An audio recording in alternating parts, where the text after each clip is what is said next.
ஆலவாய் நாயகன் ஆனந்த ஈசனவன் ஆரடி உடல் தாங்கி ஆலடி வந்தானே. ஆலவாய் நாயகன் ஆனந்த ஈசனவன் ஆரடி உடல் தாங்கி ஆலடி வந்தானே.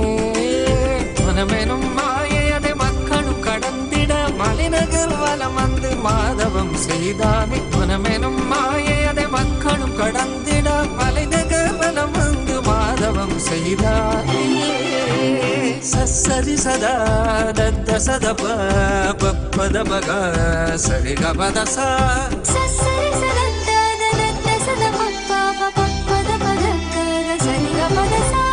கரி கரி சரி சரி சத கபத சகரி சரி சத சத சத பசரி கபத சா சரி சத சத சத பசரி கபத சா.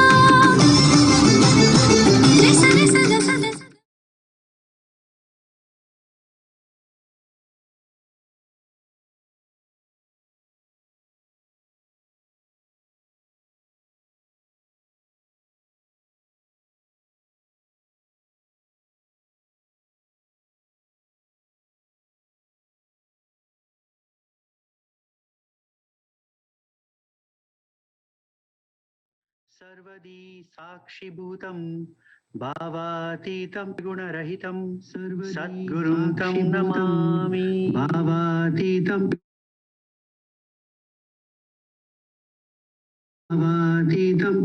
Nityanandam. I am Sri Nitya Muktananda from Kailasa, USA, and along with me is Ma Tushi Tirun from Kailasa, Canada. Today is the continuation of Dinotsava, the 21-day festival celebrating the advent of the Supreme Pontiff of Hinduism, Jagadguru Mahasannidhanam, Bhagavan Sri Nityananda Paramashivam.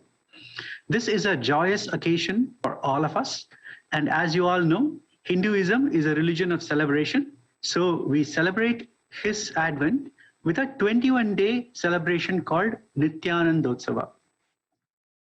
In that celebration, today is a special day.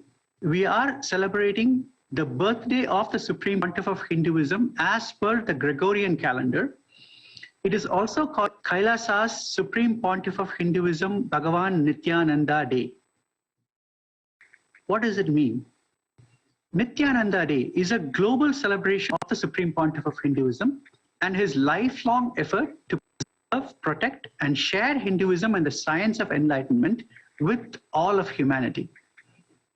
Today we see that hundreds of cities, countries, and prominent leaders have joined us all over the world in celebrating the Supreme Pontiff of Hinduism's contribution to gender equality, freedom of religion, and world peace, in spite of years and years of continued persecution. So today we are honored to have the Supreme Pontiff of Hinduism himself addressing us. And before inviting him to address us, let's take a brief look of journey from the spiritual center of the world, a town called Thiruvannamalai, where the hill of Arunachala, the embodiment of Paramashiva himself, from that town to how he was born in that town and his journey to serving the entire world by reviving the Kailasa ecosystem. Matushi, are you ready? Yes, Ayya. Let's get started. Excited? Let's get started.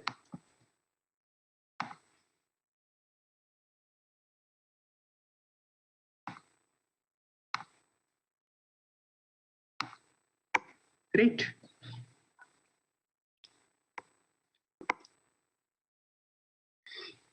Thiruvannamalai. What can we say about Thiruvannamalai? It is the spiritual capital, spiritual enlightenment capital for the entire world. And throughout history, it has been a holy site. Not only a holy site, Ramana Maharishi, one of the greatest avatars of Paramashiva, he's called it the greatest of holy sites. In fact, he says in his Arunachala Mahatmyam, which is a poem that he composed, Aduve talam arunachalam talam yavilum adigam Adu Bhumiyin Idayam, Ari Aduve Shivan Idaya. What he means is that it is Arunachalam in among all the great locations. Arunachalam is the best. It is actually the heart of the world, and it is the place where Shiva resides. In fact, if you see Srimad Bhagavatam, go to, this is Apta Pramana. If you go to scriptural reference, it is said that Darshanat Abarasi Dasi Jananat Kamalalaye Kasyantu Maranan Mukti Smaranat Arunachale. What it means is that if you go to Chidambaram, if you visit Chidambaram, or if you take birth in Tiruvarur, or if you die in Kasi, you will get liberation. But even if those three are not possible, one can get liberated merely with a thought of Arunachala. It's called Smarat Mukti. Remembrance leads to enlightenment. That is such a powerful place called Arunachala. Now, from Swamiji's Atma Pramana, what Swamiji says is Paramashiva promised to humanity that he will always be physically present in Tiruvannamalai in three forms. One is the Arunachala hill. Second is the Arunachaleshwara, the Linga, the Shiva, who is present. And third, through a living incarnation of Paramashiva, who always will reside in Arunachala. And Swamiji was born in such a place as the living incarnation of Paramashiva. Now let's look at how he was identified as a incarnation. Tushi will tell you the story. Yes, it's a very beautiful story, as you could see from the age of 3, where Supreme Pontiff of Hinduism have been identified by these enlightened masters and sages to groom into his avataric mission. So at the age of 3, he been initiated into Balanyasa, which is, it's the child saint. Then he have been groomed by various masters, as you could see pictures on the right side, who have contributed in bringing up a Supreme Pontiff of Hinduism into his avataric mission. And the two people who have chosen him at the very early age is Yogiriraj Yogananda Puri and Vidwan Panduranganar, and the 230th Guru Maha Sannidhanam of Tondamandala Adinam. Awesome. Thank you, Ma. Thank you. Yeah. In addition to them, they also went to the Kanchi Acharya, Kanchi Perivar, who is also an enlightened saint. And he also instructed them to initiate Swamiji into Chaturmasya and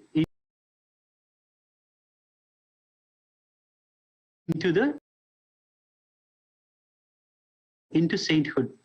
So this is a science identified as the 1008th incarnation of Paramashiva.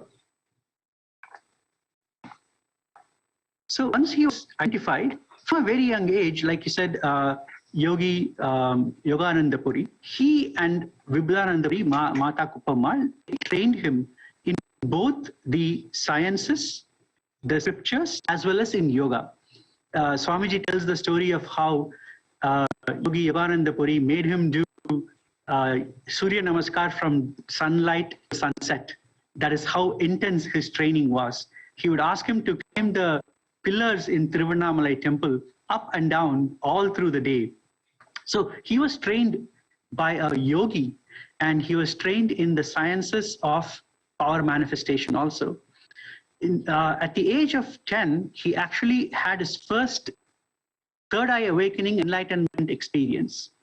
And this is where, growing up in Tiruvannamalai, where he also met the embodiment of Shiva himself.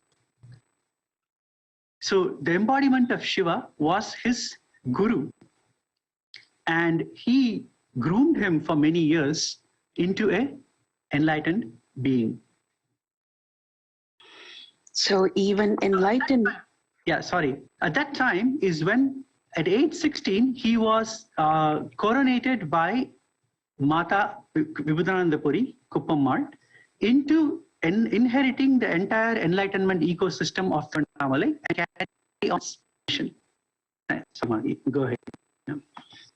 I was just trying to say, even as an avatar himself had to go through penance and tapas of molding into become who he is now. It's a living example for all of us who adore him as Swamiji now. Now, going into the early years of Supreme Pontiff of Hinduism, how he tirelessly worked, moving one stone at a time, one being at a time, to establish what he have now. 108 various initiatives were uniting nations for Sri Kailas projects. The early foundation was started in southern part of India. The first and foremost ashram was inaugurated in Tiruchengodu in 2001. As you can see from the pictures from left to right, there are how the progression of Supreme Pontiff of works, it showcase from how many number of lives Supreme Pontiff was able to touch and edit and give a breakthrough. In the middle picture that you could see where the foundation was laid for Adi Kailasa, which is one of the Sarvanya Pida now in Bangalore, Bidadi. I want to add, Ma, all Sure. those bricks that you see there, Swamiji laying for the foundation, Yes. he built those bricks himself from scratch. Wow. Even the foundation was built on his sweat and blood. Certainly, that's what these pictures clearly showcase that Swamiji himself, how tirelessly, hard work that he have worked to build the foundation for what we all cherish as Sri Kailas now. And also from this picture itself, it is so evident how rapidly Swamiji have transformed and were able to reach to larger audience throughout India, where you could see on the top right-hand corner, where he's conducting a mass living enlightenment initiation conventions where thousands of lives were touched to give the conscious breakthrough. And starting from here, I think next slide, Sri Mukherjee will highlight how Swamiji not only been conducting programs in India and staging into global audience. Yeah, great. So in fact, in this slide, you can see a picture where he is welcomed by the mayor of St. Louis, USA. This was way back in 2005. I mean, very quickly, Swamiji's message spread all over the world. And wherever he went, there were 10,000s of people there to listen to him, learn from him, and be enlightened by him. And here are a few examples. The leftmost picture is that single place where more than 10,000 people gathered to listen to Swamiji. And you can see lectures he gave in Oklahoma and many other places across the world. By the time he turned 30, he had established temples all over the world, over 100 enlightenment ecosystems with temple in Malaysia, Singapore. In the United States, there were temples in Ohio, St. Louis, Los Angeles. There was even a full-fledged ashram in Los Angeles. So his mission had spread all over the world to the size, to almost to where we are right now.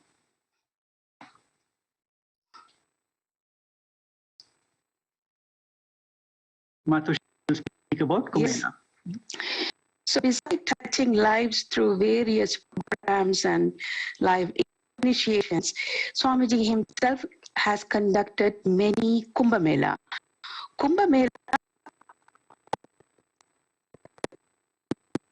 large Hindu gatherings. Here was conducted in 2015 in Nasik, and another major one was conducted in 2016 in Jaini. In both of these Kumbh Mela, Hinduism was able to gather seekers globally around the world to these places and initiated them into the conscious breakthrough. Not only the seekers that he was able to gather, the other saints and temple heads and the people who were leading the months were coming to Supreme Pontiff of Hinduism to learn the science and celebrate authentic Hinduism. Thank you, Ma. Just wanted to add that Kumbh Mela is the largest gathering of humanity in the world by far. Last Kumbh Mela, there were 130 million people who gathered in one place. And all of these are spiritual seekers. And and many of them came there to see the Supreme Pontiff of Hinduism. That is right. Yeah.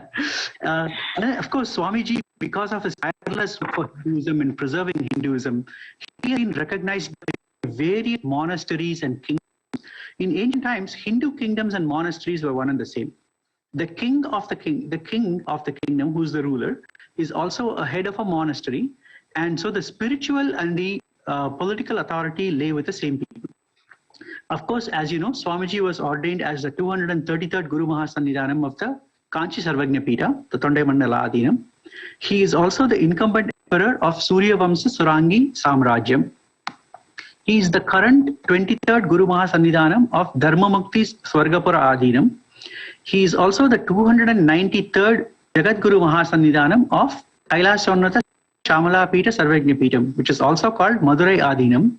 This is a Adhinam that was established by Paramashiva himself thousands of years ago. And so almost every leader of this Adhinam has been incarnation of Paramashiva all through the ages. And in one of the Kumbh Melas, Swamiji was coronated as a Mahamandaleshwar, as a supreme spiritual head, the Mahanirvani Akada. And he was also appointed as the 1008th Acharya Mahamandaleshwar, which is the highest position you can reach in this spiritual Hindu leadership of Atal Akada, which is an apex body of Hinduism. The Mahanirvani Akada actually is the largest collection of saints, is the largest single spiritual body in Hinduism. And of course, in 2015, he was elected as the Supreme Pontiff of Hinduism by a congregation of over 1,000 Hindu leaders in Bidadi, and they declared him as the Supreme Pontiff of Hinduism. Matushi, you want to talk about the sovereign state of Sri Kailasa? Yes, certainly. So that's the next phase of evolution of how Swamiji was establishing himself from various initiatives to the civilizational nation itself. Kailasa is a macrocosmic ancient Hindu enlightened civilizational nation. Its vision is to give living enlightenment for all humanity. So the mission of Sri Kailasa is giving the practical applicational science of authentic Hinduism, whether it's in cosmology or biology or mathematics, especially for the power manifestation. Supreme Pontiff of Hinduism have revived all these sciences which have been practiced in 56 nations across the continent in the millennia. And Sri Kailasa doesn't give priority for the territory alone. It's all about building ecosystem where people as a community practice and live the science of authentic Hinduism. As of now, 2 billion Hindus worldwide in hundreds of countries have thousands such enlightenment ecosystem is being flourishing, where people is living, experiencing, and spreading the joy with others in their community. So Sri Muktaya, do you want to add anything more on? I thank you so much, Ma. That is beautifully said. I want to add the science, this science of enlightenment was actually practiced in over 56 nations from one end of this continent to the other, right? if you look at all across from Afghanistan all the way to Indonesia, there were 56 nations which were practicing the science. But today, if you see, there are no countries where this science is practiced. Why is that? Because Hinduism has faced millenniums of persecution. Over a couple of thousand years, it's been persecuted. And more so recently, the intense persecution of Hindus and the focused destruction of Hindu science of enlightenment has really brought it to a brink. And hardly this is practiced anymore. We hardly see any enlightened masters who are revered in the society, and hardly any gurukuls. And Swamiji is reviving this entire science in spite of he himself facing such intense persecution over the last 20 years. Why is he facing intense persecution? It's actually very simple. Swamiji supports Hinduism in its authentic form. That is worship of gurus, gurus passing on the science of enlightenment to Sishyas, to disciples. And he truly believes in equality of everybody, including equality of all genders. So when he believes in equality of all genders, established universities only for women. And because of his progressive stance, we know women are practicing priests in his temples. You will never see that in almost any other US temple or anywhere else in the world for that matter. He initiates women into sainthood. And because of this progressive stance, he's been persecuted. In addition, he's been persecuted by people who want to take over the monasteries where he is the current leader. So people who are familiar with religious persecution understand how this happens. And in spite of this intense persecution over so many years, he has non-stop enriched the entire world. And that is culminated in this great big story of the Sri Kailasa Uniting Nations, which is essentially serving all of humanity. Okay, let's talk about that. Great. So let's quickly go into Sri Kailasa. There are so many different things to talk about here, so we're going to go through it quickly.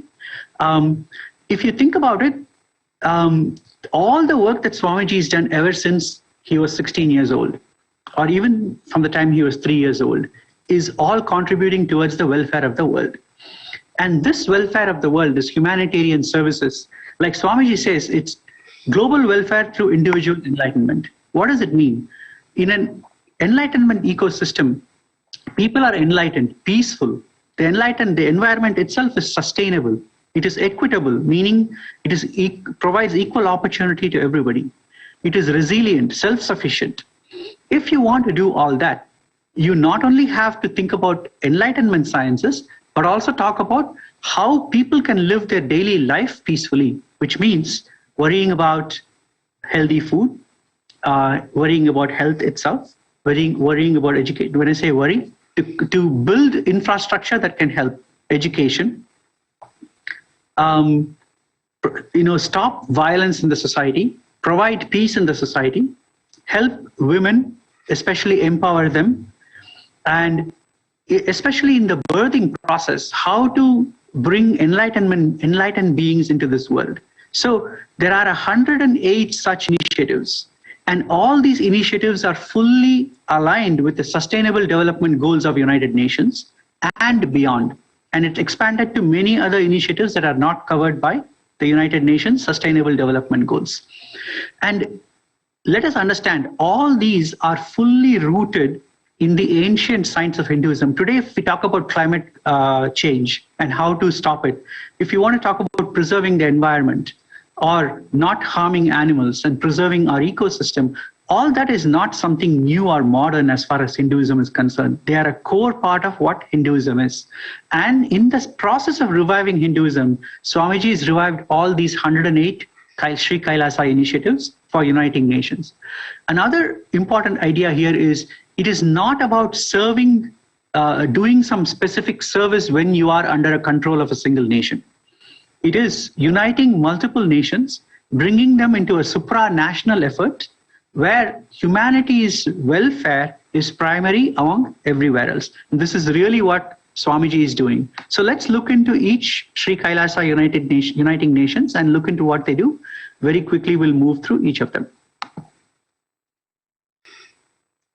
Yes, I am. One point that I would add regarding the 108 initiatives is this is bringing nations together and going beyond any differences, whether it's the ethnicity, whether it's their economical background, or what's their walk of life is, uniting human beings into these initiatives and giving the space for them to overcome any barriers that they see and have the conscious breakthrough. So as we said, we are just going to highlight few of such initiatives. One such initiative is Nourishes Food and Hunger-Free World.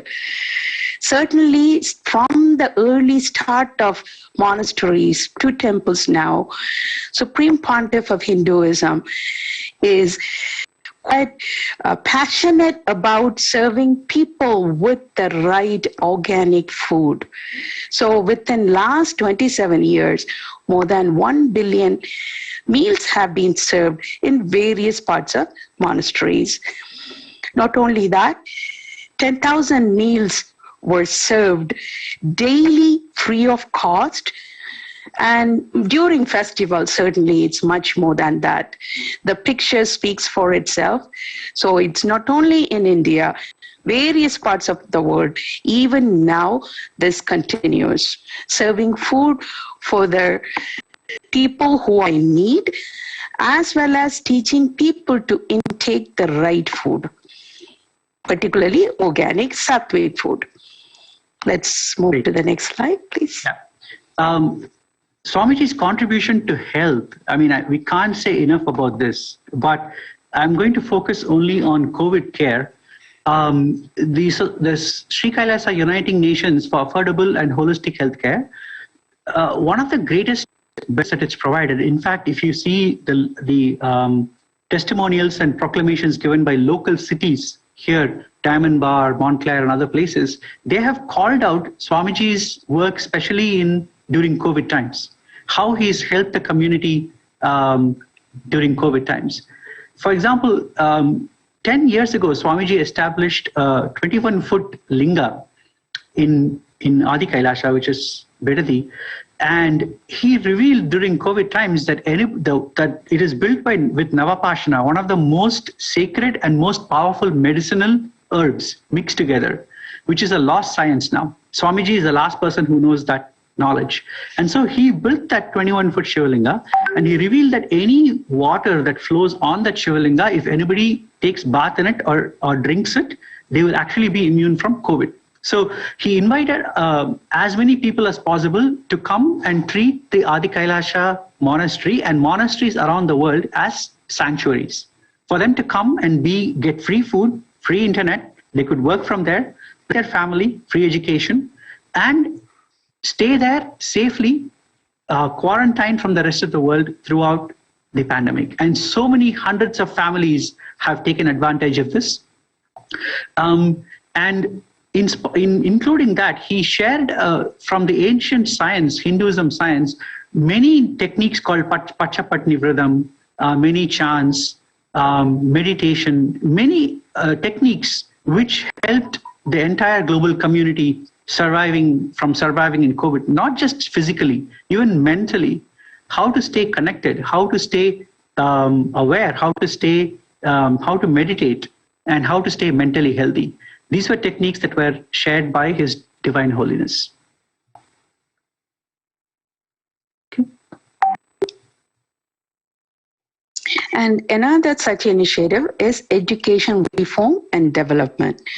Under this umbrella, Supreme Pontiff of Hinduism have established the largest Hindu university, Nityananda Hindu University, where it has 270,000 enrollment and 2,700 plus courses freely extended in 150 countries through extended campuses.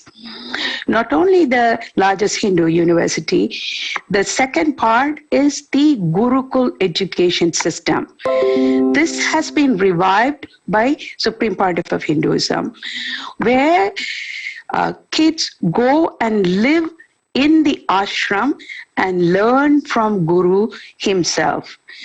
This style of educational system has been demolished by the various invasions through centuries, and now Supreme Pontiff of Hinduism have been reviving the science. The model Gurukul system that was established in the Adi Kailasa itself, it speaks for its results.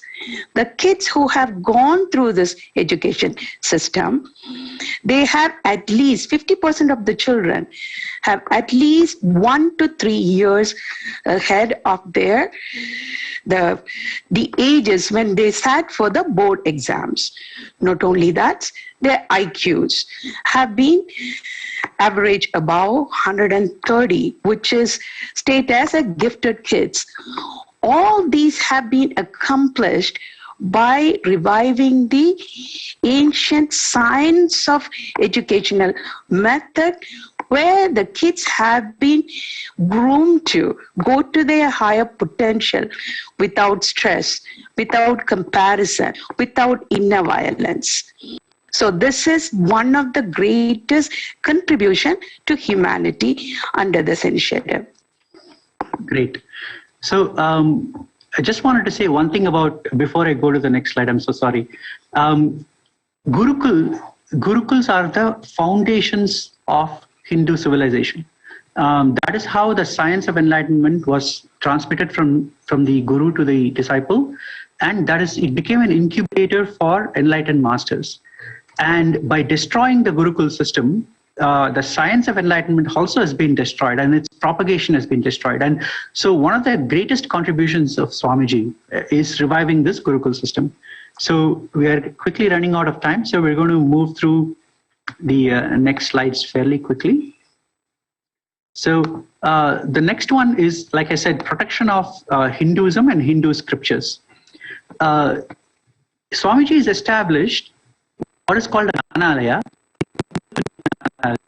which is a house of knowledge. He's collected the Hindu scriptures, ancient palm leaves which were lying somewhere, being close to being destroyed. He has collected all of them. About 15 terabytes of digital books and rare manuscripts have been connected from all 19 Sarvagnya Peetams. And there is also a digitization system in the ashram which converts all these ancient, very fragile manuscripts into digital archives. And all of them are now available at kailasa.nityananda.jnanalaya.org, free for humanity. Anybody can look at them, anybody can do research on them, and it's freely available. Swamiji himself has authored over 10,000 books, and it's translated into over 50 languages.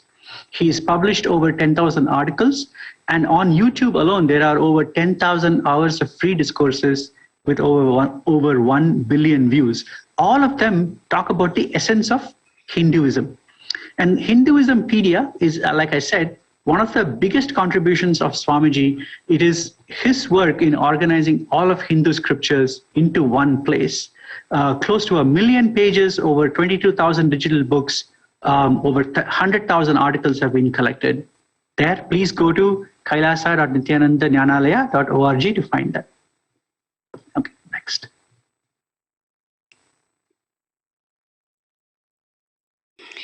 Another initiative is Global Peace and Religious Harmony.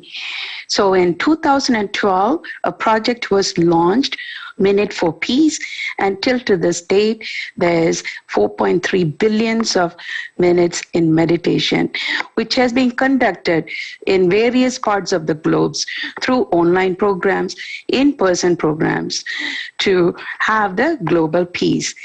And also there have been large scale of collective meditation which have been conducted for the global peace as well. Let's move to the next slide, please. Awesome.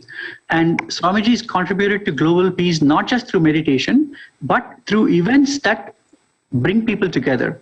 Like Kumbh Mela in 2007. You can see that Kumbh Mela in India is organized by the Akhil Bharatiya Akhada Parishad, which is the organizing entity for all the Akhadas. But they gave permission to Swamiji and him alone. They entrusted it with him to organize Kumbh Mela outside India.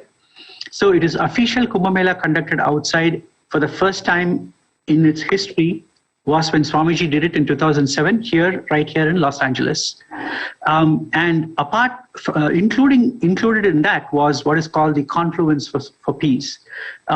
He organized a conference bringing together various religious leaders from various different religions as well as parts of Hinduism.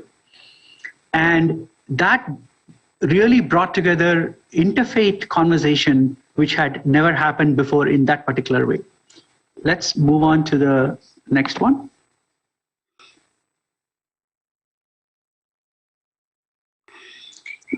One more initiative is through the Religious Harmony Wing is Peace Walks. There has been peace walks happen various parts of the world as well. One of the highlight was in 2009, where thousands of villages came together in India, covering 1,000 kilometers in a peace walk. Pictures shows the magnitude of the people from various walks of life coming together, feeling the connection and oneness among themselves and walking for the global cause of peace. Fantastic. And I've briefly mentioned this before, but one of the biggest contributions by His Divine Holiness, the Supreme Pontiff of Hinduism, is in feminine empowerment and gender equality.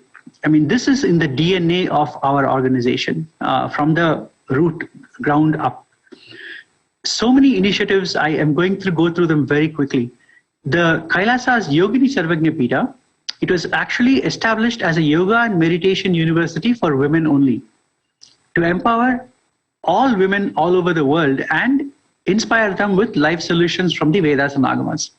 And this is a university that was established for women, by women, run by women, and it is a huge tool against fighting gender stereotyping or gender-based violence, lack of inclusiveness in variety of different social enterprises. Swamiji had launched a program called Nityananda Lakshmi, which is one of the earliest microfinancing services in India. Even before microfinancing became a big deal around the world, he launched this program to give small loans to women all over southern India and to help them be self-sufficient and establish their lives themselves. He also launched the Kailasa's Women Foundation and Women Empowerment Self-Help Centers, and there are 108 of these around the world, launched since 2009. They work solely towards giving economic independence to women and providing collective finance, enterprise, and livelihood to them, and helping them with microloans and helping them be both self-sufficient as well as self-confidence and living an independent life. The Kailasa's Ankita program was providing foundational literacy and to a variety of women worldwide. And the Ashraya program also provides vocational training programs in rural areas to women who live there.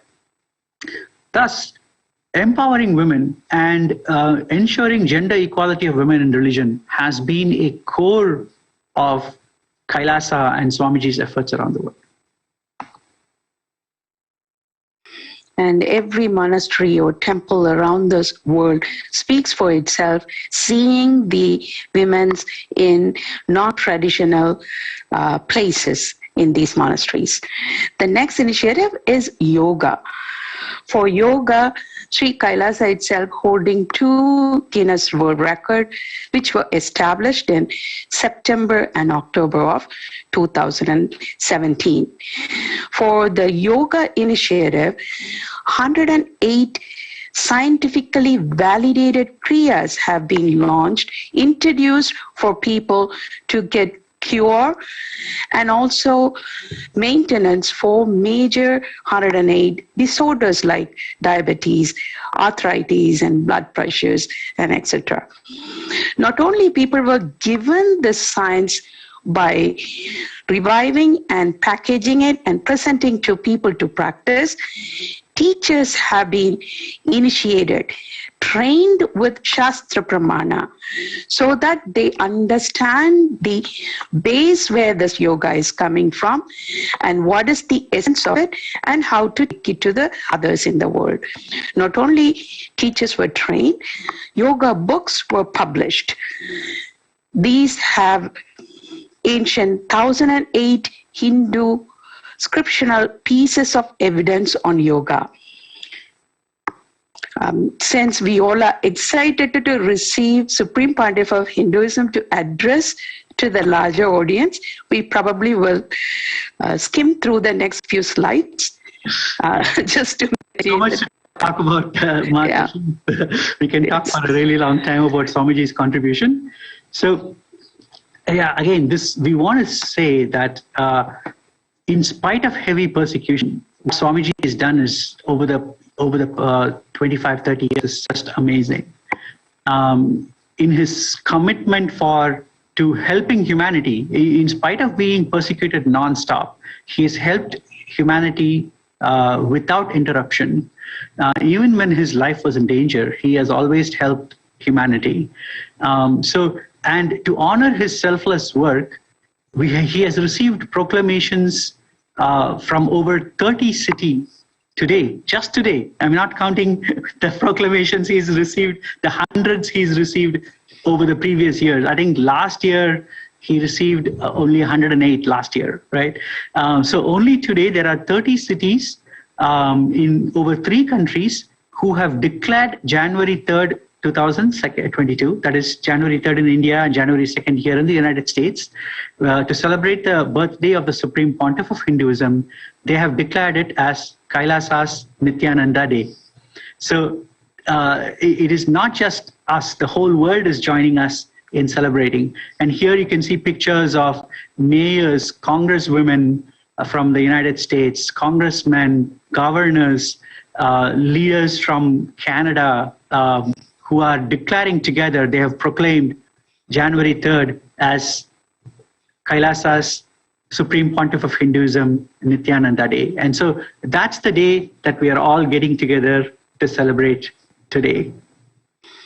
Certainly, we would like to extend our deepest gratitude for all the leaders among different parts of the world recognizing this day. Certainly, this is the beginning. People who are just jumping into the wagon through the early stages of building Sri Kailasa itself. It's an excitement journey. So thank you for each and every one of you who have contributed to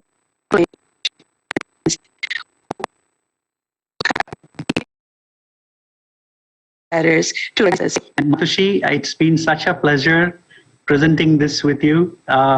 We've been telling it's so emotional to tell the story of Swamiji, the Supreme Pontiff of Hinduism, to reminisce how he came from Tiruvannamalai all the way to serving all of humanity. And so on this special occasion, I'm so glad we have people from around the world, not only all the Kailasavasis, practicing Hindus, and dignitaries, leaders from around the world who are waiting to hear Swamiji speak. So let us end this session and humbly request Swamiji to address all of us on this special occasion. Thank you. Nityananda. Nityananda. Nityananda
Now, slowly, please open your eyes.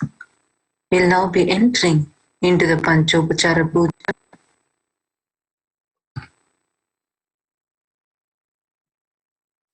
Now, please take some sandalwood paste in your hands and offer it to Swamiji along with the mantra. Gandhaha Om Gandhadvaranduradharsha Nitya Pushtankarishini Ishwari Gum Sarva Bhutanam Tamihopahvaye Shriyam Gandharayami. Now, please take some flowers, smear it sandalwood paste in your hands, and offer the flowers to Swamiji along with a mantra. Pushpam Yopam Pushpam Veda Pushpavan Prajavan Pashuman Bhavati Chandrama Vapam Pushpam Pushpavan Prajavan Pashuman Bhavati Yaevam Veda Yopamayatana Veda Ayatanavan Bhavati Pushpai Pujayami. Now, please take the lit incense sticks, the dhupa in your hands, and slowly wave it towards Swamiji along with the mantra, and please ring the bell as you do so. Dhupaha Om Dhurasi Dhurvadhurvantam Dhurvatayyo Osman Dhurvatitam Dhurvayam Vayam Dhurvamastam Devanamasi Sasmitamam Tamam Jushtatamam Vanhitamam Devahutamam Ritamasir Averdhanam Hasvamatva Mitrasyatva Chakshasha Prekshe Mabherma Samvikta Matva Higum Sisham Dhupamagrapayami. Now, please take the lit lamp in your hands and slowly wave it towards Swamiji along with the mantra, and please ring the bell as you do so. Deepaha Om Uddipya Sajata Vedopagniniritim Mama Pasugascha Mahyamavaha Jivanam Chadisho Disha Mano Higum Sijata Vedogamashwam Purusham Jagat Abhibradagahi Shriyama Paripataya Deepam Darshayami.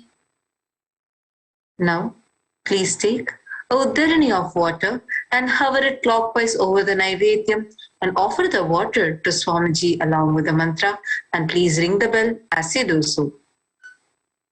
Naivedyam Om Madhuvatayate Madhuksharanti Sindhavaha Madhvina Santoshadhihi Madhunaktamutoshasi Madhumatparthivagum Rajaha Madhudyorastunah Pita Madhumanno Vanaspatir Madhumagumastu Suryaha Madhvirgavo Bhavantunaha Madhu Madhu Madhu Naivedyam Nivedayami.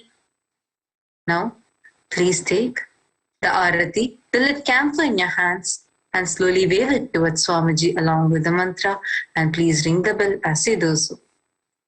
Aratikam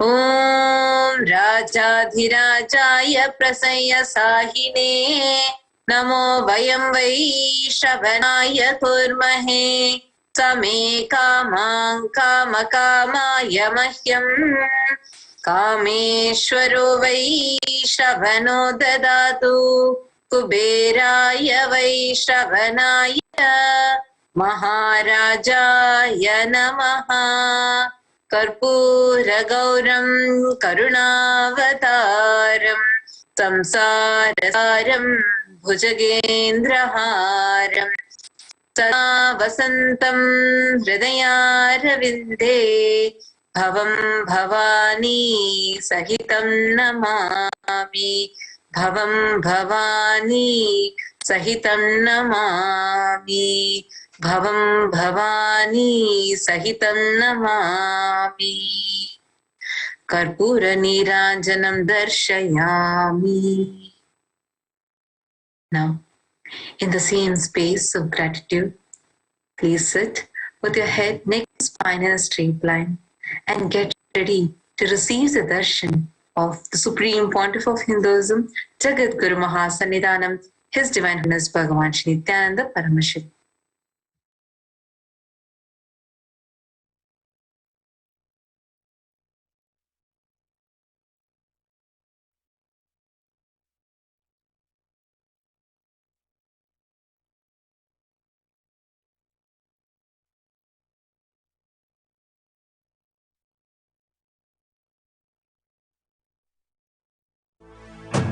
Arunachal புத்திர ஆனந்தத்தின் மந்திரன் லோகநாயகியின் மைந்தன் உலகையே ஆள வந்த நித்யானந்தன்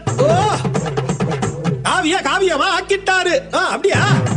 7 கடல் தாண்டி ராசாவா வந்துட்டாரு. எல்லோருக்கும் ஊருதான் கண்டு வைக்கும், இவருக்கு தான் உலகமே கண்டு வைக்கும். சுத்தி போடுங்கடி.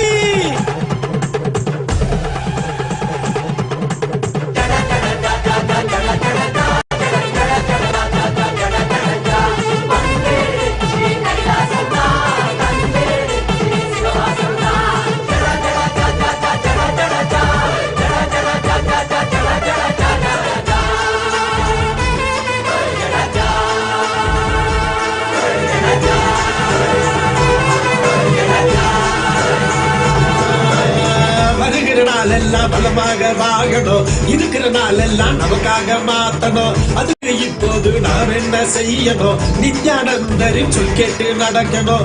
மனிதராய் பிறந்த நம்ம எல்லாம் காக்கத்தான் கைலாசா என்னும் புது உலக கொடுத்துட்டாக வந்திருக்கா மனிதரும். ஓம் நித்யானந்தேஸ்வர பரமசிவ சமாரம்பாம் நித்யானந்தேஸ்வரி பரமசக்தி மத்யமாம் அஸ்மதாச்சார்ய பர்யந்தாம் வந்தே குரு பரம்பராம்.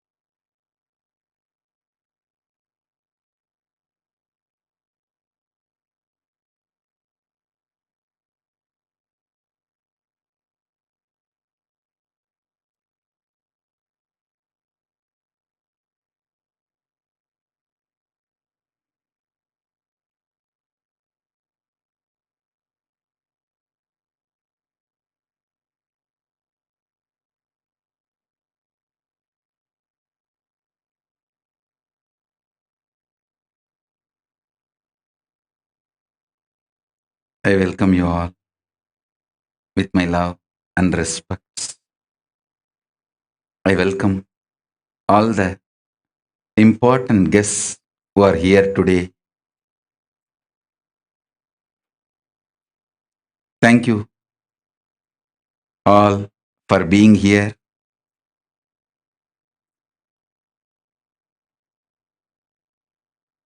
The important guests who are here today: Shri Neil Patel ji,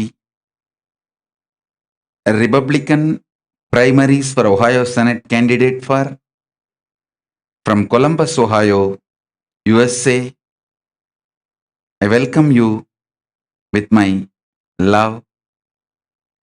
And Shri Davendranath Tanku, Member of Parliament from Trinidad Tobago. He is Member of Parliament for Oropoch West in Trinidad and Tobago. He is also Chairman of the United National Congress Party. Thank you, Davendranath, Tankoji, for being here. I welcome you with my love and respects. I welcome His Holiness Jagat Guru Dilip Ji Maharaj, Hindu monk, NGO representing to the UN, spiritual guru, interfaith minister in New York, USA. Is a world-renowned yogi and interfaith minister from Tripunitura, erstwhile the capital of Cochin Kingdom in Kerala.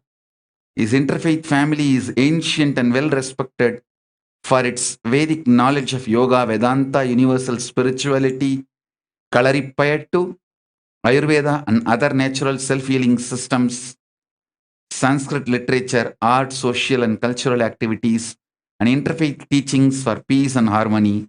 I welcome His Holiness Jagat Guru Dilip Ji Maharaj. Thank you for being here. And I also welcome His Excellency Ambassador Anthony G. Hilton. He is Member of Parliament in Jamaica. He serves as the Member of Parliament and is the current leader of opposition business in the House, as well as Shadow Minister of Industry, Investments and Global Logistics. He has served as Deputy Chairman of the People's National Party. I welcome His Excellency Ambassador Anthony G. Hilton Ji. I welcome you with my love and respects. I welcome all of you, all the Sarvanyapita Kartas, Sarvanyapita Yajamans, Sarvanyapita Manifestors, Srimahans, Mahans, Kotari Tanedar, visitors, viewers, Gurukul students, Nityananda Hindu University students, Kailasas ministers, ambassadors, diplomats, citizens, consulate generals and supporters, Mantreshwaras, Vidyeshwaras, Ganeshwaras, Lokeshwaras, Astreshwaras. I welcome all of you with my love and respect. I welcome all the viewers also with my love and respects. Thank you for all of you being here. Paramashiva's message directly from Mahakailasa on this auspicious, beautiful Kailasa's SPH Nityananda Day celebration.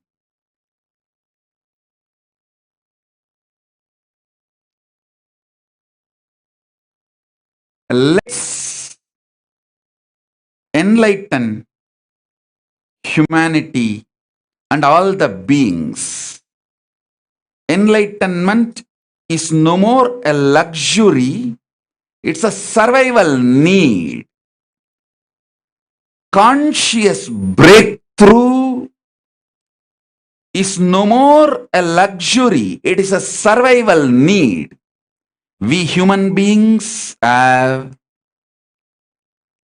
lived unconscious life, destroyed everything around us, especially last 100 years, the deforestation we have done, the damage we caused to environment, and the collective negativity we increased is unimaginable. We are going too fast towards destroying the only home we have, planet Earth. So enlightenment, consciousness-centric lifestyle, reviving the enlightened civilization is no more luxury, it's a survival need. So Kailasa, the ancient enlightened Hindu civilization, I should add a word, the only surviving enlightened civilization, is working intensely, sincerely, uniting all the nations recognized by UN and unrecognized nations, civilizations, ethnic groups, matriarchal civilizations, all, the whole humanity, for reviving this consciousness based enlightened civilization.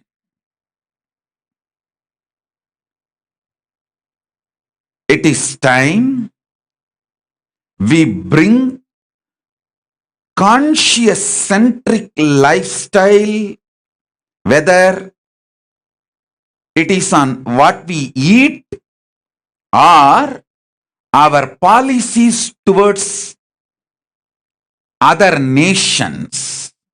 It can be as small as what we eat for breakfast and as important as our policies about other nations.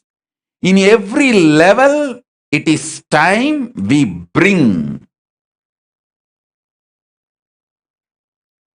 consciousness-centric policies, enlightenment-centric ideas, non-violence and coexistence centric values. Hinduism very clearly declares ahimsa paramo dharmaha. The ultimate cosmic law is non-violence. We bring non-violence in our plate to our decisions and policies towards other nations. In every level, it is time to bring this ancient enlightened civilization's values, enlightened lifestyle, superconscious lifestyle, value-centric lifestyle, cosmic values, the natural law of the cosmos. We use a Sanskrit word called dharma, natural law of the cosmos. The dharma-centric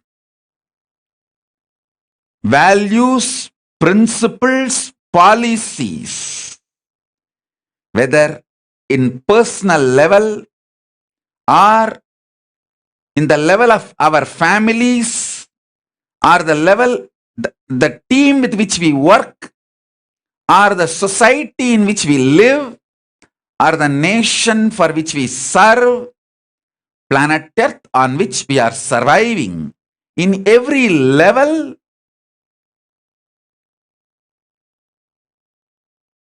reviving the enlightened civilization and consciousness-based lifestyle policies is no more a luxury option. No. It is now survival need. If this generation, we human beings, wake up, we are going to leave better planet Earth for the next generation. If we don't wake up, I don't want to say what will be the result if we don't wake up, because there will not be anything left.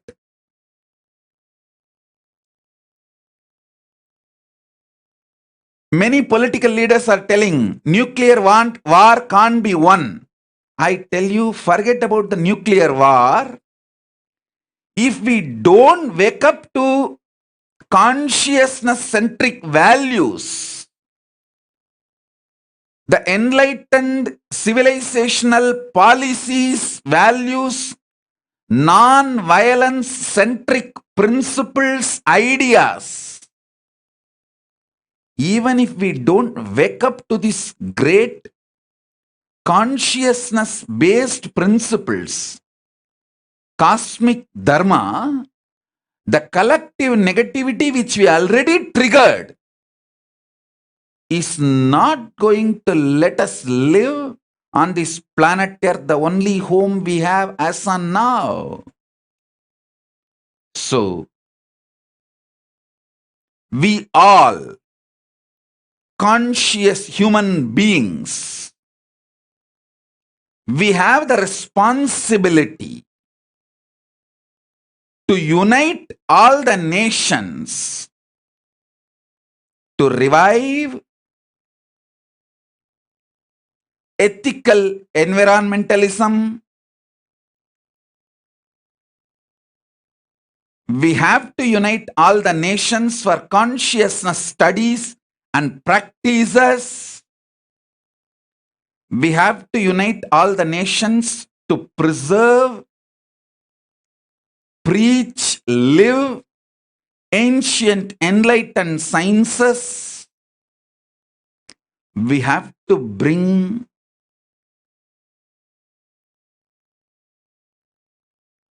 enlightenment centric policies, principles immediately to protect environment, to bring gender equality, to bring real health, not to use human beings as the resource for the pharmaceutical industry.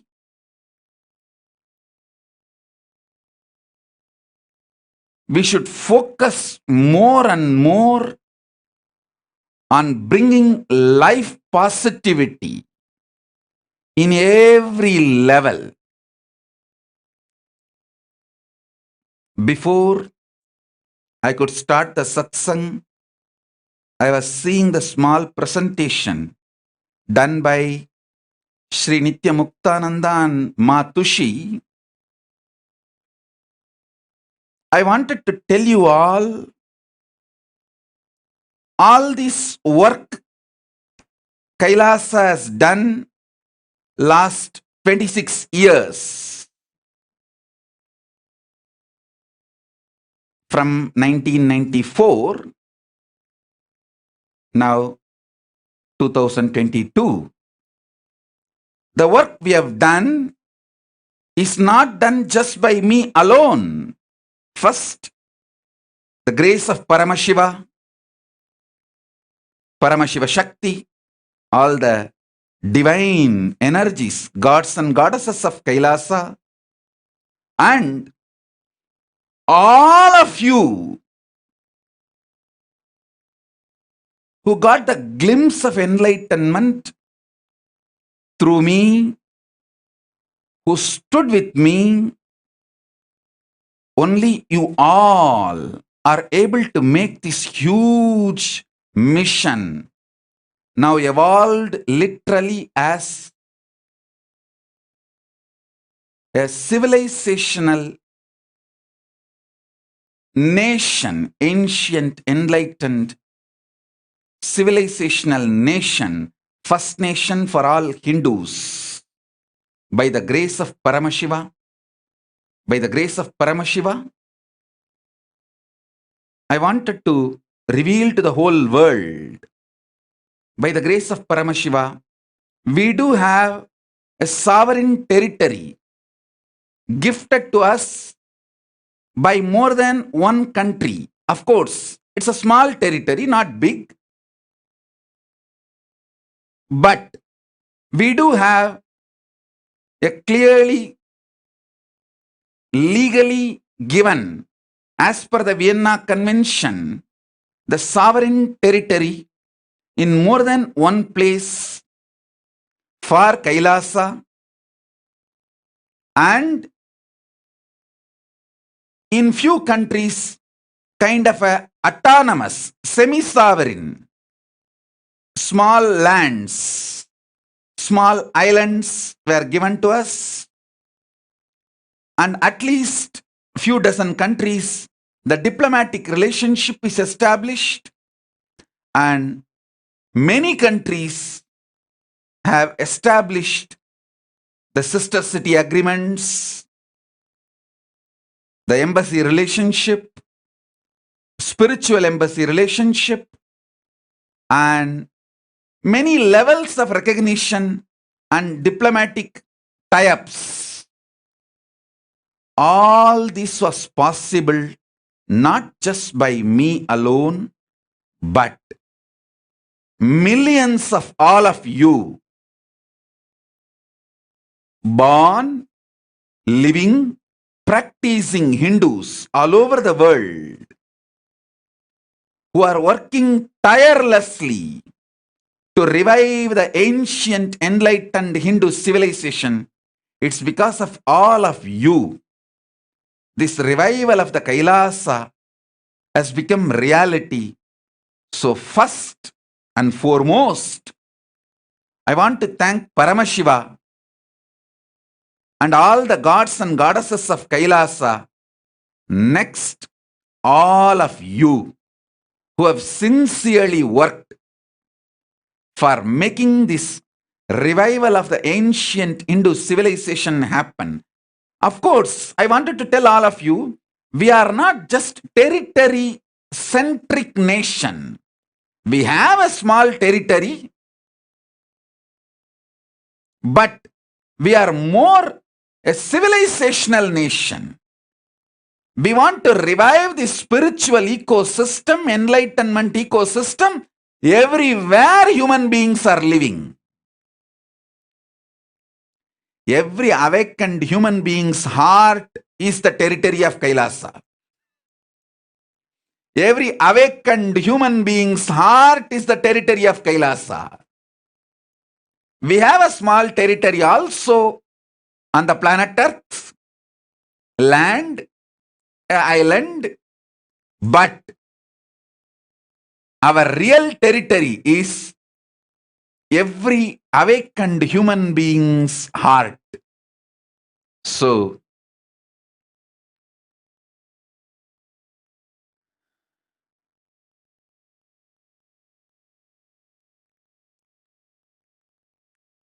it is time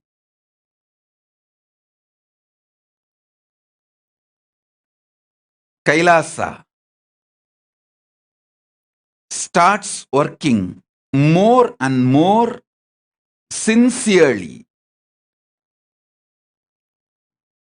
uniting the nations for our declared goals, declared purposes. And this day, Kailasa's SPH Nityananda Day is celebrated in many countries, many cities. The day has been declared by more than 30 cities in multiple countries, including United States of America. I first want to thank all of you, all those cities, for this honor. Everyone who has given the proclamation, I thank all of you sincerely. And I dedicate this whole thing, whole honor, to the humanity,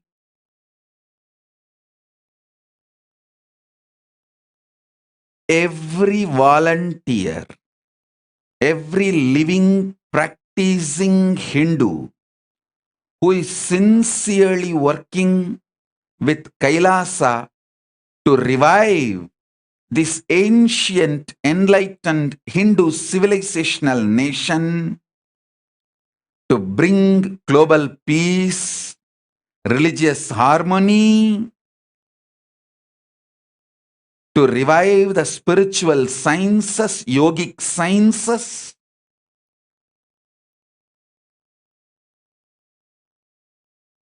in every level to reach out,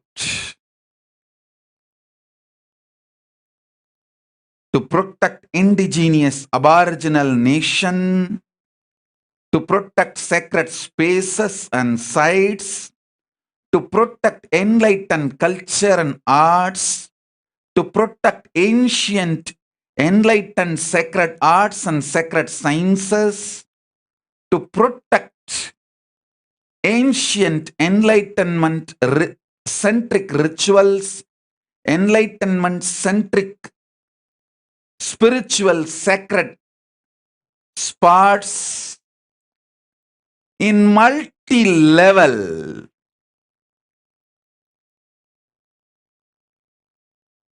The work is happening.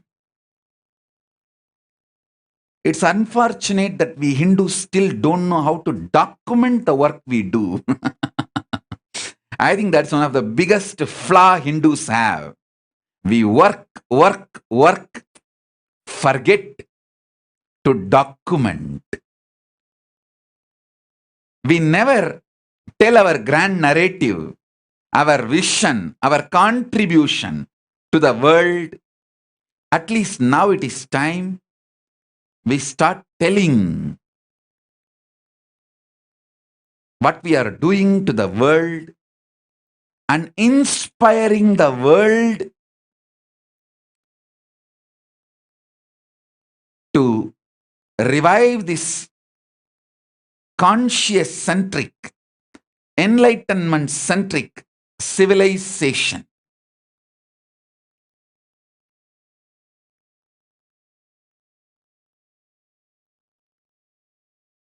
Today evening again, we have a grand program, a detailed vision statement and mission statement, and all the work we have done, we are planning to do presentations about it. As I said, we are not professional in documenting what we did and what we went through, but we are trying to tell the world. So I request all of you to join again. Evening, Indian Standard Time, 8 o'clock. Indian Standard Time, 8 p.m. evening, for the full presentation.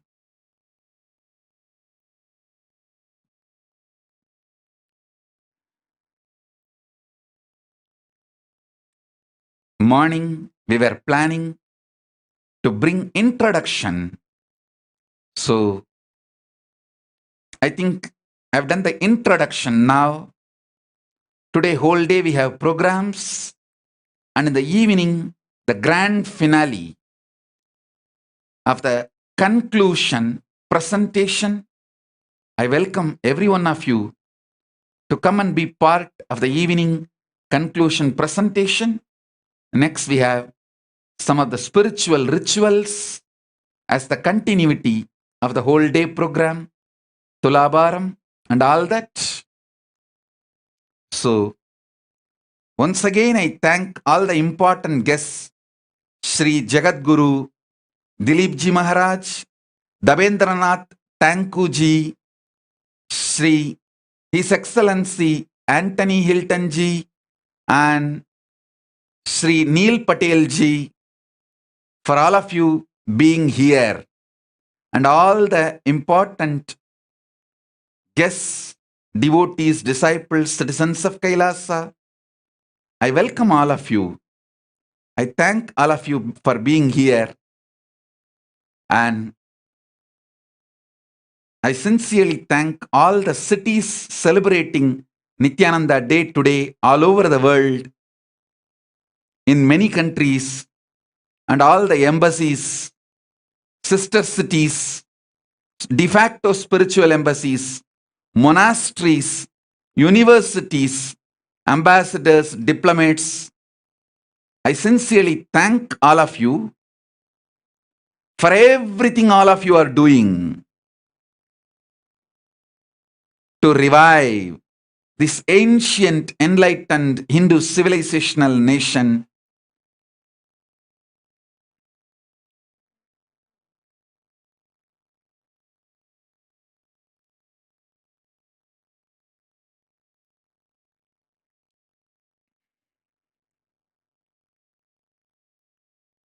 The work we have done to protect human rights, to stop the violence, to protect people from lawfare, forced disappearance, to protect spiritual leaders from assassination attempts, to protect Hindu refugees in every level. I thank all of you who supported us, who helped us to protect our Hindu men and women. In many of your countries, you have given refuge, you have given asylum. Thank you all. If I start naming a long list of the countries supported our Hindu brothers and sisters, giving political asylum, giving refugee, protecting, I sincerely want to thank every one of you. And I also wanted to thank United Nations for recognizing the persecution done on Kailasa and on the Kailasa's SPH in multi-level assassination attempts, lawfare, and hate speech, and all the attacks done by Hindu media, the Hindu media people, and whatnot.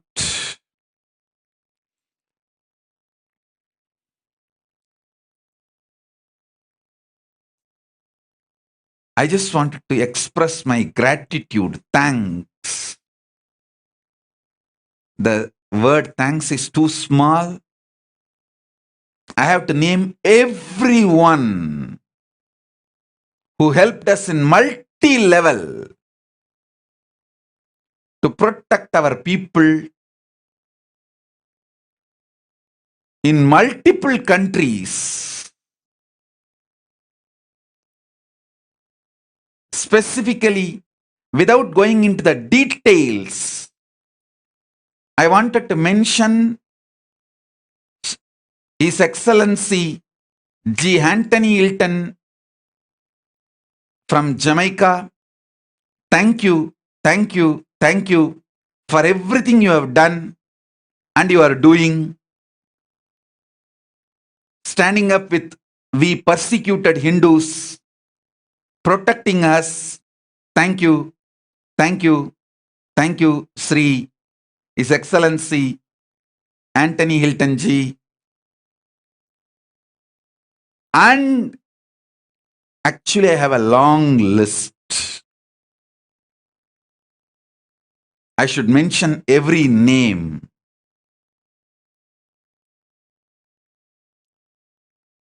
Because of shortage of time, I'm not mentioning all the names. Every city which has signed a diplomatic relationship with us, every country which has given a small land as a sovereign land for Kailasa, sovereign territory for Kailasa, every country which has given a small land with autonomous status, like semi-sovereign status, and every country which has given refuge, asylum to persecuted Hindus. I just sincerely want to thank all of you once again for helping us to revive this ancient enlightened Hindu civilizational nation. I just don't have any other words other than the word thank you, thank you, thank you all for all your sincere efforts. It's because of all of you we are not only surviving, we are reviving the ancient, enlightened Hindu civilizational nation. Thank you. I just have no other word than the word thank you. You all have given us life and helping us to revive. I wanted to commit to all of you. We will all be sincere for all the help all of you have done. Time, treasure, talent, all of you shared with us. And support all of you have extended to us. We will do our responsibility, our part to spread enlightenment sciences and revive the ancient enlightened Hindu civilizational nation for the sake of humanity. Thank you all. Once again, sincerely, I thank you all. Thank you, thank you, thank you. So, with this, we will move to the next program, spiritual ritual called Thulabharam. So, I bless you all. Let's all radiate with integrity, authenticity, responsibility, enriching, causing, living Shuddhatvaita, Paramadvaitam, Shuddhatvaita Saivam, the state, space, powers, being, superconsciousness, and Kailasa of Paramashiva. Paramashivoham, Om Nityananda Paramashivoham, the Maha Kailasa, the eternal bliss, Nityananda. Thank you. Be blissful.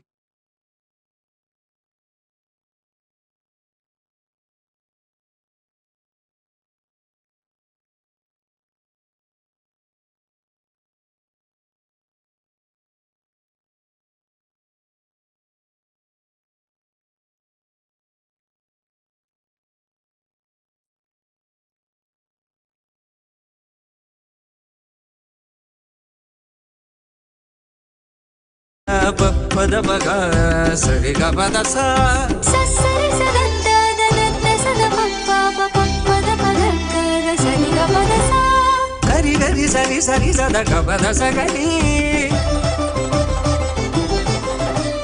Ri sari sada sada sada pa sari ga pada sa Sagari pagada basa dari sagari sa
அகமதை ஆட்கொண்ட ஆனந்த நாயகன் ஆனந்த வாழ்வதை ஆசையாய் தந்தவன் அகமதை ஆட்கொண்ட ஆனந்த நாயகன் ஆனந்த வாழ்வதை ஆசையாய் தந்தவன்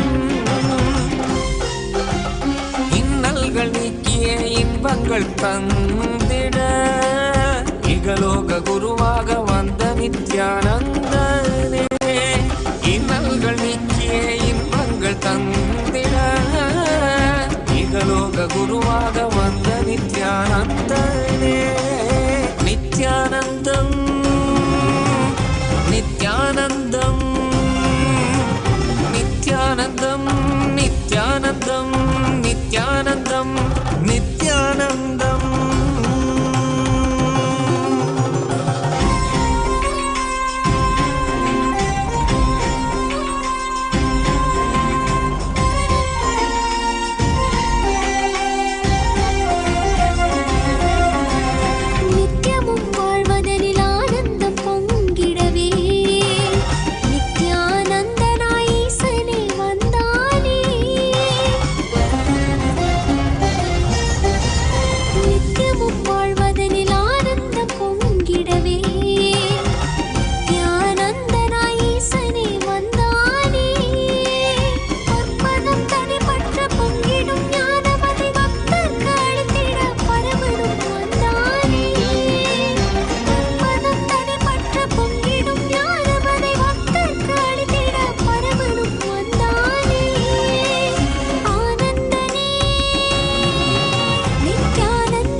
தனில் தோன்றி பாரதை ஆண்டிடவே பரலோகம் தன்னை விட்டு பூலோகம் வந்தானே. பாரதம் தனில் தோன்றி பாரதை ஆண்டிடவே பரலோகம் தன்னை விட்டு பூலோகம் வந்தானே. நித்தியமும் ஆனந்தம் நிலமகள் பெற்றிட மலைமகன் மகேசன் மனிதனாய் வந்தானே. நித்தியமும் ஆனந்தம் நிலமகள் பெற்றிட மலைமகன் மகேசன் மனிதனாய் வந்தானே. ஆனந்தனே நித்யானந்தனே ஆனந்தனே நித்யானந்தனே நித்யானந்தனே நித்யானந்தனே.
ஆலவாய் நாயகன் ஆனந்த ஈசனவன் ஆரடி உடல் தாங்கி ஆலடி வந்தானே. ஆலவாய் நாயகன் ஆனந்த ஈசனவன் ஆரடி உடல் தாங்கி ஆலடி வந்தானே. மனமெனும் மாயதை மக்களும் கடந்திட மலைநகர் வலம் வந்து மாதவம் செய்தானே. மனமெனும் மாயதை மக்களும் கடந்திட மலைநகர் வலம் வந்து மாதவம் செய்தானே. சரி சதா Bhagwan Shri Krishna loves Devi Rukmini more than you. You are much more beautiful and come from a much more royal and wealthy lineage. You should be the one who should be getting all his attention. Devi Satyabhama, listening to Narada Mahamuni, was shocked.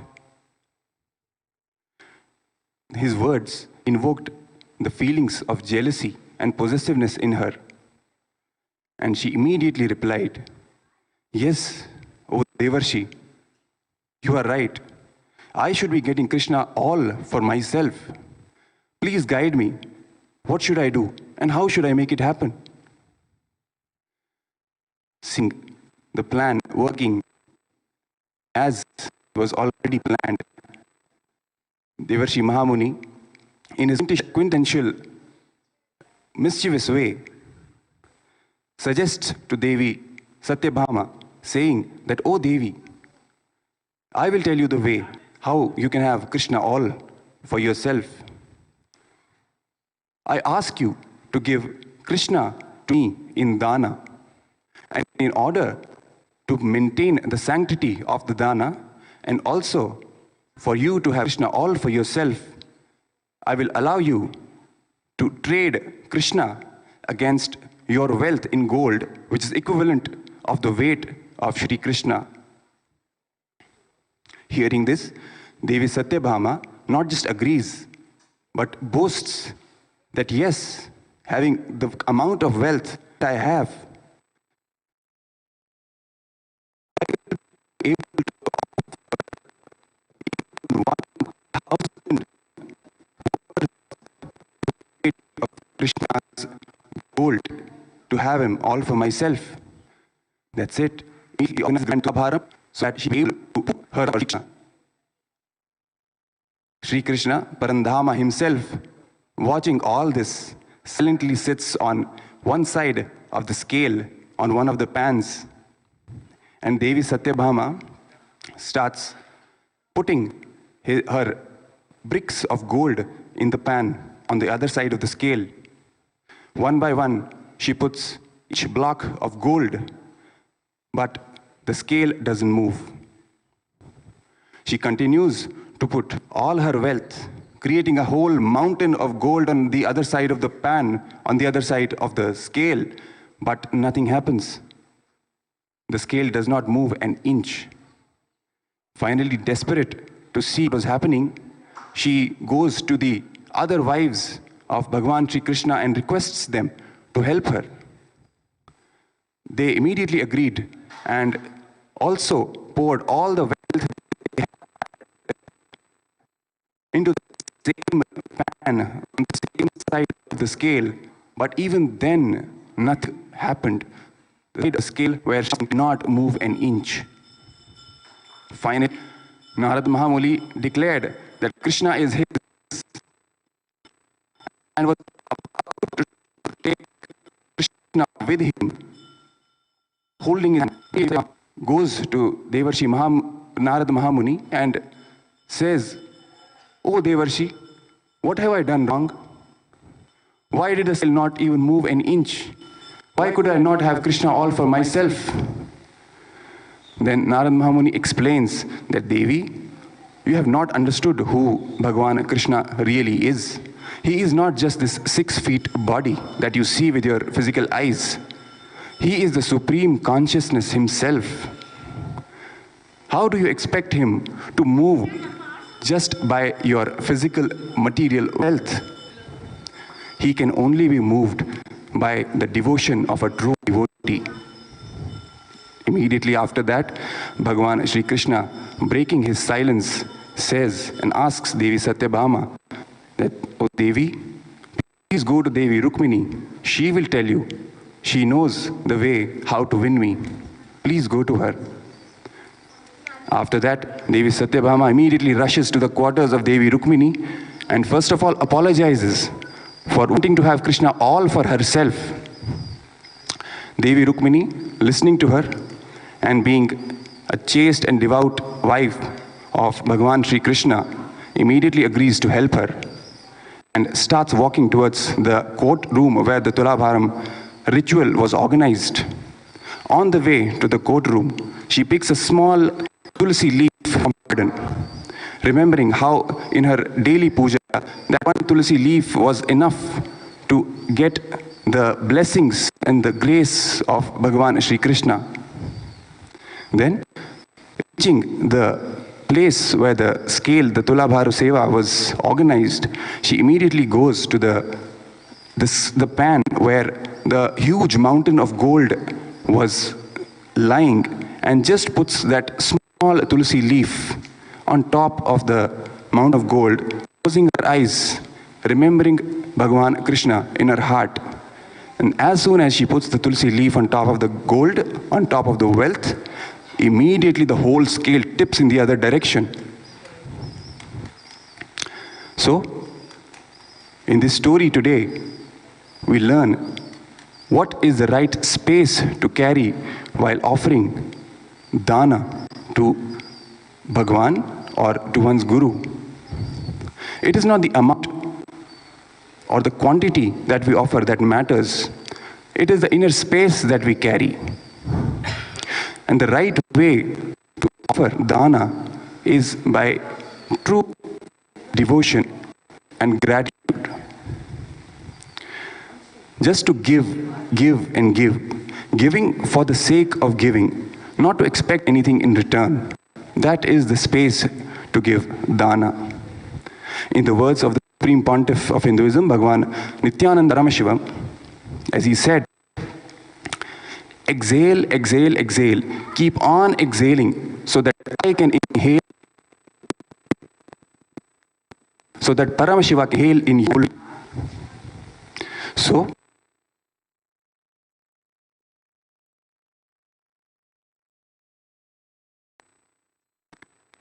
carrying the same inner space for Bhagavan to our beloved Bhagavan, the Thulabharam Seva, our beloved Bhagavan, the Pontiff of Hinduism, and the Paramashiva, and seek his grace and blessings.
The first offering, Thulabharam, is the offering of the Rajata Thulabharam.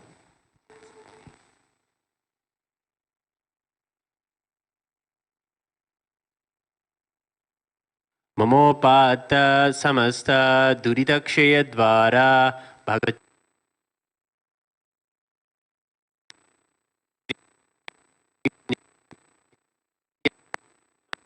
Nanda Paramashiva Priya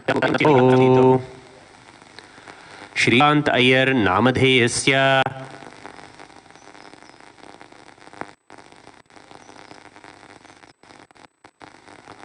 Ma Prasannanam Yaha Ma Nitya Jnanamudranandam Yaha Sri Nitya Kapileshananda Namadheyasya Mahalakshmi Nam Yaha Sakutumbasya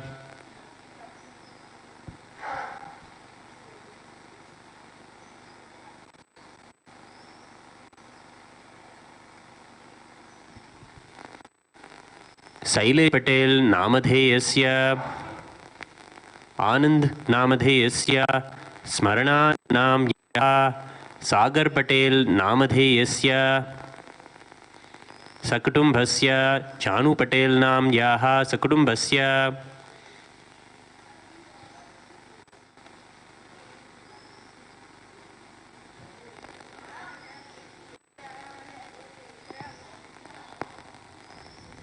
Ma Nitya Kamakala Upananda Nam Yaha Yeyalu Nam Yaha Huang Yi Nam Yadheyasya Huang Zhen Chen Namadheyasya Chen Ru Zhen Nam Yaha Lu Ji Hua Namadheyasya Xi Fang Nam Yaha Huang Yi Yu Namadheyasya Sakutumbasya मनसेप्सित सकल सतभीष्ट काम्यार्थ सिद्ध्यर्थम ज्ञान वैराग्य जीवन मुक्ति प्राप्त्यर्थम श्री सर्वदेव देवी स्वरूप भगवत श्री नित्यानंद परशिव रजत तुलाभारम च करिष्ये.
कर्पूरगौरं करुणावतारं संसारसारं भुजगेन्द्रहारं सदा वसन्तं हृदयारविन्दे भवं भवानी सहितं नमामि भवं भवानी सहितं नमामि भवं भवानी सहितं नमामि. आरात्रिकं समर्पयामि भगवत् श्री नित्यानंद परमशिव चरण कमलेभ्यो नमः.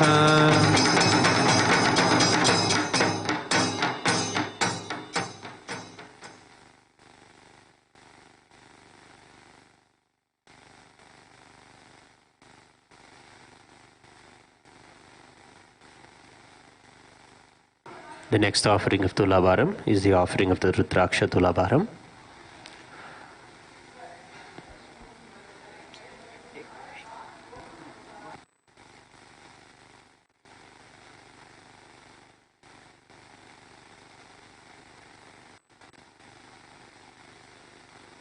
Mamopata samasta duridakshaya dvara Bhagavat Shri Nityananda Paramashiva Prityartham अद्य पूर्वोक्त एवं गुण विशेषेण विशिष्टायाम् अस्यां शुभतिथौ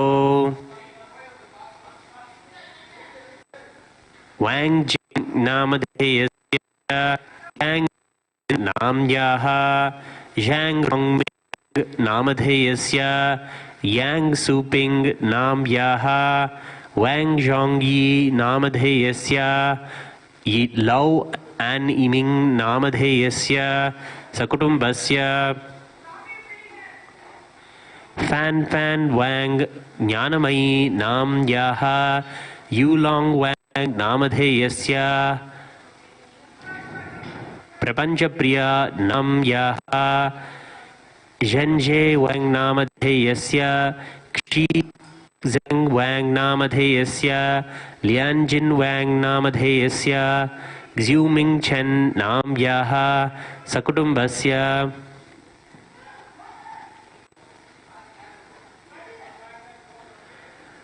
शर्मी जी पटेल नाम्याः गिरीश के पटेल नामधेयस्य डेमियन जी पटेल नामधेयस्य नूपुर डी पटेल नामधेयस्य खाया डी पटेल नाम्याः रेया डी पटेल नाम्याः जेसन जी पटेल नामधेयस्य जूली जे पटेल नाम्याः जया जे पटेल नाम्याः जशबाई पटेल नामधेयस्य शारदाबेन जे पटेल नाम्याः कुटुम्बस्य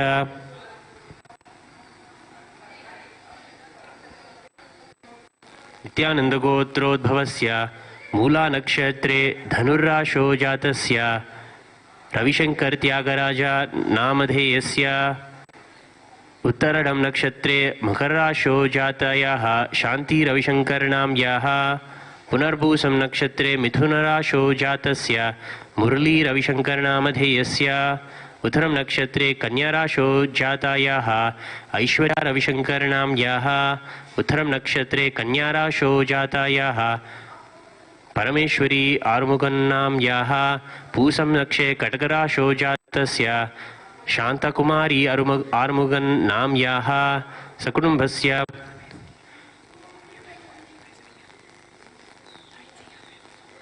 गणपति पिल्ले नित्यानंद गोत्रोद्भवस्य तिरुवाधुरै नक्षत्रे मिथुनराशो जातस्य ज्ञानचम्मल् गणपति पिल्ले नाम्याः मृगशीर्षा नक्षत्रे मिथुनराशो जातस्य वनरूभागनचम्मल् ज्ञानचम्मल् नाम्याः भरिणी नक्षत्रे मेषराशो जातस्य आर्थिक ज्ञानचम्मल् नाम्याः उत्तिर्यं नक्षत्रे सिंहराशो जातस्य अहेवि ज्ञानचम्मल् नामधेयस्य सकुटुम्बस्य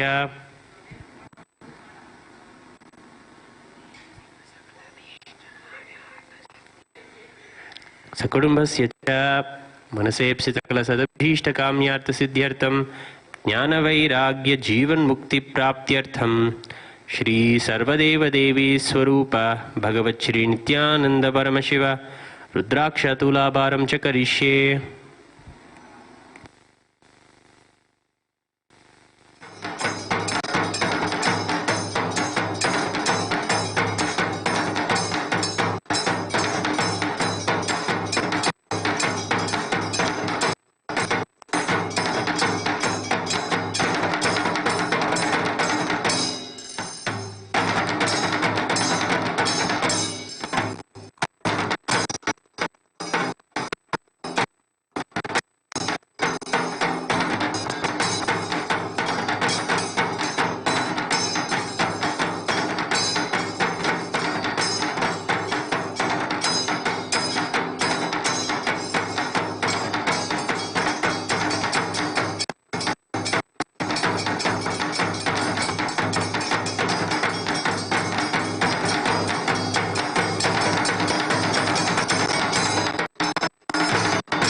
राजाधिराजाय प्रसख्यसाहिने नमो वयं वै श्रवणाय कुर्महे समे कामान् कामकामाय मह्यं कामेश्वरो वै श्रवणो ददातु हेराय वै श्रवणाय महाराजाय नमः आराध्यं समर्पयामि भगवते नित्यानंद परम शिव चरण कमलेभ्यो नमः।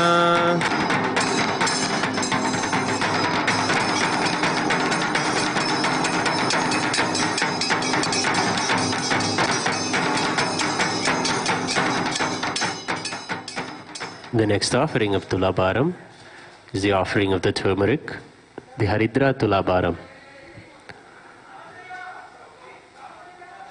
मोपात समस्त दुरितक्षय द्वारा भगवत् श्री नित्यानंद परम शिव प्रीत्यर्थम अद्य पूर्वोक्त एवं न विशेषेण विशिष्टायाम् अस्यां शुभतिथौ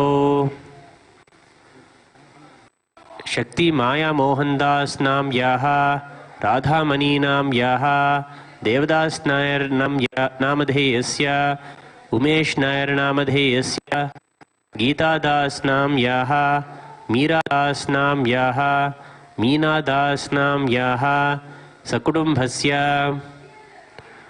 मनसेप्सित सकल सदभीष्टकाम्यार्थ सिद्ध्यर्थम ज्ञानवैराग्य जीवन मुक्ति प्राप्त्यर्थम श्री सर्वदेव देवी स्वरूप भगवत् श्री नित्यानंद परम शिव हरिता तुलाभारं च करिष्ये।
साहे नमो वै समे कामान् कामकामाय मह्यं कामेश्वरो वै श्रवणो ददातु कुबेराय वै श्रवणाय महाराजाय नमः आरात्रिकं समर्पयामि भगवत् श्री नित्यानंद परम शिव चरणकमलेभ्यो नमः।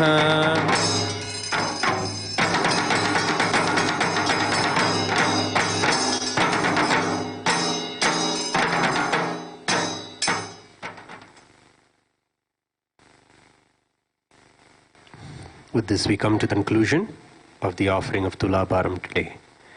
Thank you, Nityanandam.